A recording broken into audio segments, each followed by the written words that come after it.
Bienvenue à l'épisode 2 de Compilation 101.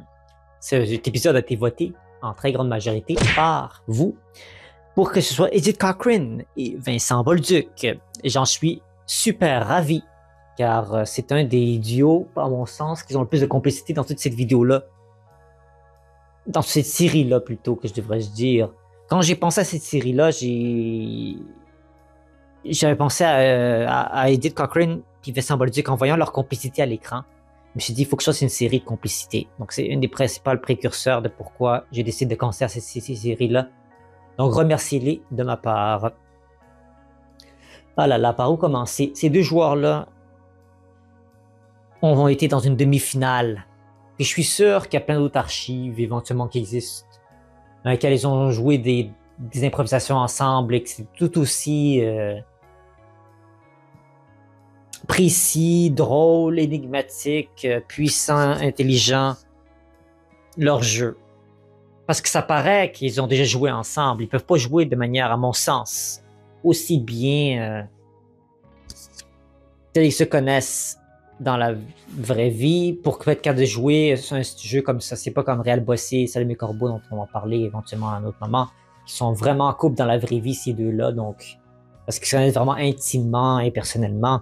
Edith Cochrane et Vincent Bolduc ne sont pas un couple ou ils sont pas nécessairement des très très bons amis, je ne sais pas, peut-être que c'est le cas, mais quand il s'agit d'être dans un style de jeu, il peut y avoir un malaise, il peut y avoir justement trop de complicité, des fois peut être brimer le jeu en fait. Ici, on sentait pas la compétition, mais on sentait qu'ils jouaient une demi-finale. Ça se sentait. En 2008, je vous conseille fortement d'aller voir le match complet, si vous ne savez pas de quoi je parle, pour cette vidéo. Premier critère, est-ce qu'il y a plus de complicité que de compétition? C'est ça, oui, il y a plus de complicité que de compétition, parce que on le sentait pas, même si c'est une demi-finale. Chacun marquait des points et l'autre aussi avançait. Il y avait des bonnes idées, puis leur jeu se semblait bien. Des personnes qui semblaient un peu en haleine ou courir derrière l'autre pour essayer de le rattraper. On n'avait pas ce sentiment-là dans ces deux personnes-là. Deuxième critère. Est-ce qu'ils font de bonnes impros? Est-ce qu'ils font de bons impros? Ben oui. Ben oui. Autant des comparés que des libres, mais c'est là plus leur magie quand ils font des libres ensemble. C'est comme s'ils avaient besoin de l'autre, littéralement, pour compléter leur jeu. C'est comme s'ils avaient chacun d'entre eux un puzzle, puis le joueur adverse est le morceau du puzzle manquant qu'il leur faut afin de compléter officiellement le portrait global du puzzle de leur jeu. Comme si l'un ne pouvait pas exister sans l'autre. Pour vrai, dans tous les compilations 101 potentielles que j'ai en tête qu'on peut faire comme épisode, je pense que c'est littéralement aujourd'hui l'épisode qui littéralement est le plus de complicité qu'on peut mettre d'une manière saine qu'on peut avoir. Donc ça, c'est le deuxième critère. Et troisième critère, est-ce qu'ils sont du même niveau? Je viens d'expliquer. Oui. Oui. Même si, bon, il fallait bien qu'il y ait un gagnant, Vincent Bolduc a fini par rattraper Cochrane. Mais vous voulez que j'arrête de les flatter dans le dos du poil et que je dise vraiment un peu plus qu'est-ce qui différencie les deux styles de jeu? Ben, Cochrane, c'est une personne qui est beaucoup plus dans les personnages, vocal, au niveau des bruits qu'elle peut faire, du non-verbal, la manière dont elle est sur scène, elle complète souvent le jeu de Bolduc, qui, lui, c'est le cerveau, c'est lui qui bouge un peu dans tous les sens, qui fait des propositions, qui a beaucoup de dialogues à donner, qui a des personnages sérieux tout autant, niaiseux tout autant, pratique, énigmatique. Donc, ce qui fait de Bolduc le gagnant de ce match, c'est qu'il a pu user de toutes ses palettes de personnages puis de son coffre à outils qu'il pouvait donner. Quelque chose que Cochrane lui manquait, un peu un petit sprint à la fin, un petit hip. C'était joué par quelques votes, hein, je pense, le dernier impro. C'était la Hitchcock, si je m'abuse, à la manière d'Alfred Hitchcock.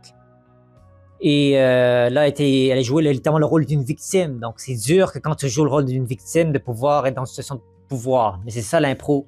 On l'a dit, c'est un sport cruel. Et c'est pas un jeu de 50-50. C'est pour ça que c'est tellement fascinant la vidéo que je fais maintenant, c'est que oui, les deux se complètent dans leur jeu, mais dans l'improvisation, ça fonctionne pas le 50-50.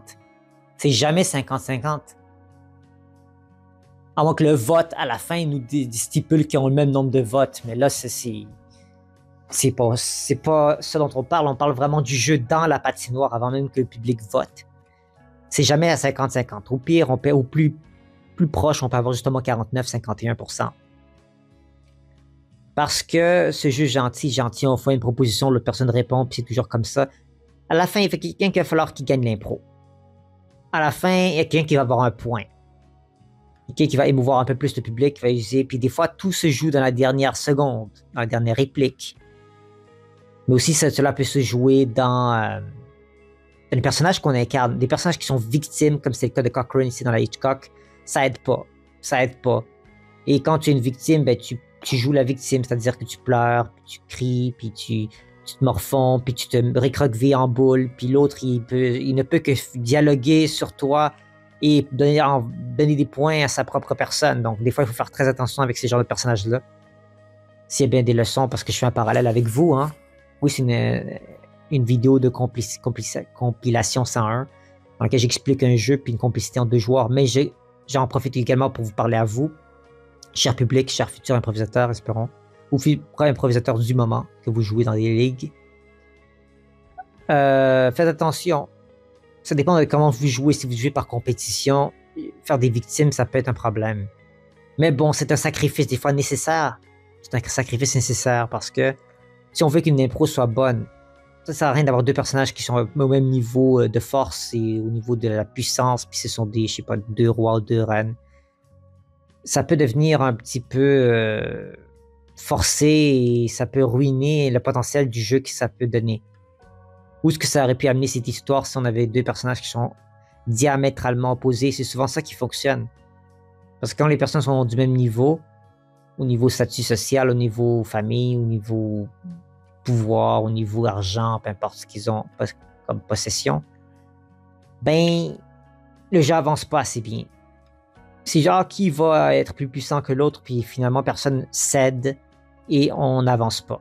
Donc ça peut faire un retard de jeu. Donc ici, avec Cochrane, il a très bien pris le sacrifice de la victime. Du personnage de psychopathe, évidemment, basé sur le film de Psycho, d'Alfred Hitchcock. Voilà, c'est pour ça que j'avais à dire sur la complicité des deux. C'est une vidéo qui est très longue. Je peux littéralement aller pendant des heures parler de ces deux joueurs et joueuses-là. Mais vous avez d'autres choses à faire. Et aussi, moi également, j'ai une journée assez chargée demain. Donc, je vais vous tenir à faire cette vidéo-là pour vous aujourd'hui. Ce soir, plutôt. Dépendant du moment où vous écoutez la vidéo. Donc, voilà ce qui complète un peu le jeu de Edith Cochrane et Vincent Bolduc et leur complicité, ce qui fait de leur charme. Et je vous invite à donner vos pensées en commentaire. Dire ce que vous en pensez. Et je vais les lire quand j'aurai le temps et on pourra en discuter plus amplement. Et on se retrouve au prochain épisode. Je vais faire des sondages. N'oubliez pas de voter sur tous les sondages que je mets. Comme ça permet de briser certaines égalités qui se sont créées. Ce qui rend certaines vidéos plus difficiles à voir. Ou plus de temps à attendre parce que je dois attendre que le vote se débloque. Donc s'il vous plaît, allez voter dans les sondages que j'ai mis. Ça coûte rien, ça prend 1 seconde. Et je ferai un nouveau sondage pour les prochains futurs épisodes de Complicité 101. Donc merci à vous d'être de la partie. On se dit à très bientôt. Au revoir.